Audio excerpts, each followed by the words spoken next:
Number 9 تک ہمارا part D ہوا ہے اور اب پارٹ ڈی ہے ہمارا پارٹ ای ہمارا ہوگا آیت نمبر 10 سے.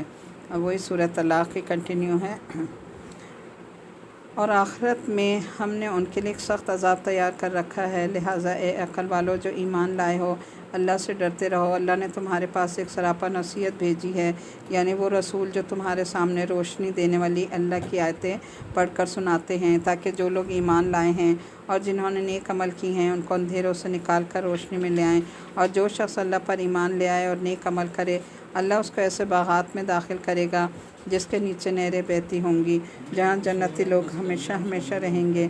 اللہ نے ایسے شخص کے لیے بہترین رزق طے کر دیا ہے. اللہ وہ ہے جس نے 7 آسمان پیدا کیے اور زمین بھی انہی کی طرح. اللہ کا حکم ان کے درمیان اترتا رہتا ہے تاکہ تمہیں معلوم ہو جائے کہ اللہ ہر چیز پر قدرت رکھتا ہے، اور یہ اللہ کے علم نے ہر چیز کا احاطہ کیا ہوا ہے.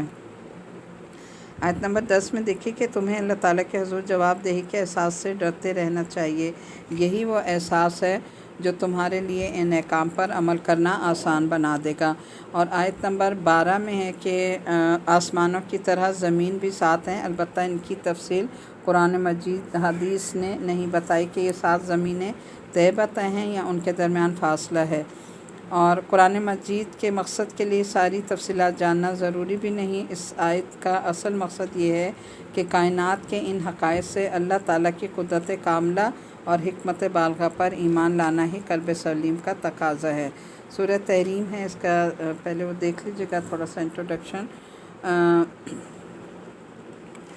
میاں بیوی کو آپس میں اور اپنی اولاد کے ساتھ کس طرح معتدل اور متوازن رویہ اختیار کرنا چاہیے. ایک طرف ان سے معقول حدود میں محبت بھی دین کا تقاضا ہے، یعنی اگر کوئی اپنے بیوی بچوں سے ایک لمٹس کے اندر بہت زیادہ محبت کرتا ہے تو یہ بھی ایک دین کا تقاضا ہے کہ دین نے ہمارے کہا کہ اپنے بیوی بچوں سے محبت کرو، ان کا عزت اور احترام کرو، لیکن حدود کے اندر، یعنی نہ تو یہ حد سے بڑھنا چاہیے اور نہ حد سے نیچے ہونا چاہیے.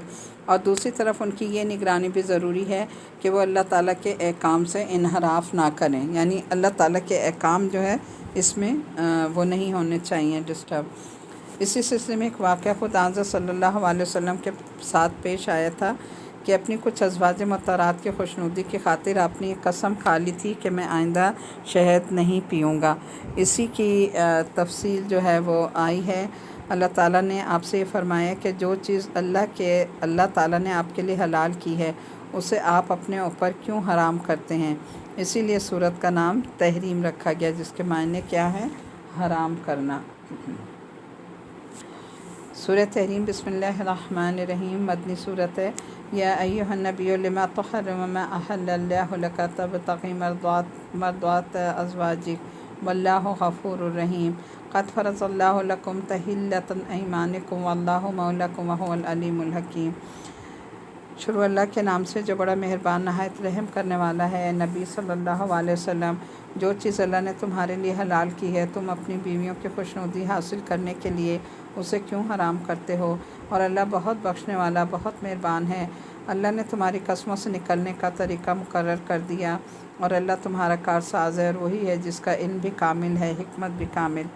آیت نمبر 2 میں دیکھیں کہ نبی کریم صلی اللہ علیہ وسلم کا یہ معمول تھا کہ عصر کے بعد آپ اپنی تمام ازواج مطہرات، یعنی آپ کی 11 ازواج تھیں، ان کے 11 حجرے تھے، تو آپ صلی اللہ علیہ وسلم اپنی ہر زوجہ سے الگ الگ حجرے میں ملنے علیحدہ ان سے جایا کرتے تھے. عصر کے بعد تو تھوڑی تھوڑی دیر کے لیے آپ تشریف لے جایا کرتے تھے. اسی معمول کے مطابق آپ حضرت زینب رضی اللہ تعالیٰ عنہ کے گھر تشریف لے گئے تو انہوں نے آپ کو شہد پیش کیا. آپ صلی اللہ علیہ وسلم کو شہد بہت پسند تھا، آپ نے پیا. اس کے بعد آپ حضرت عائشہ اور حضرت حفصہ کے پاس تشریف لے گئے تو دونوں نے پوچھا کہ کیا آپ نے مغافیر کھایا ہے؟ مغافیر ایک بوٹی کا نام ہے جس میں کچھ بو ہوتی ہے. تو آپ نے نفی میں جواب دیا تو انہوں نے پوچھا کہ آپ کے منہ میں یہ بو کیسی ہے؟ آپ کو اس سے شبہ ہوا کہ شاید جو شہد میں نے پیا تھا اس کی مکھی نے مغافیر چوسا ہو. چونکہ آپ کو اپنے مبارک منہ سے کوئی ناگوار بو محسوس ہونا انتہائی ناپسند تھا، اس لیے آپ نے اس وقت یہ قسم کھا لی کہ میں آئندہ شہد نہیں پیوں گا. اس پر یہ آیت نازل ہوئی تھی. اور آیت نمبر 2 میں ہے کہ حضرت صلی اللہ علیہ وسلم نے شہد نہ پینے کی جو قسم کھا لی تھی، اس پر پھر یہ آیت نازل ہوئی جس میں ہدایت دی گئی کہ آپ وہ قسم توڑ دیں اور کفارہ ادا کریں.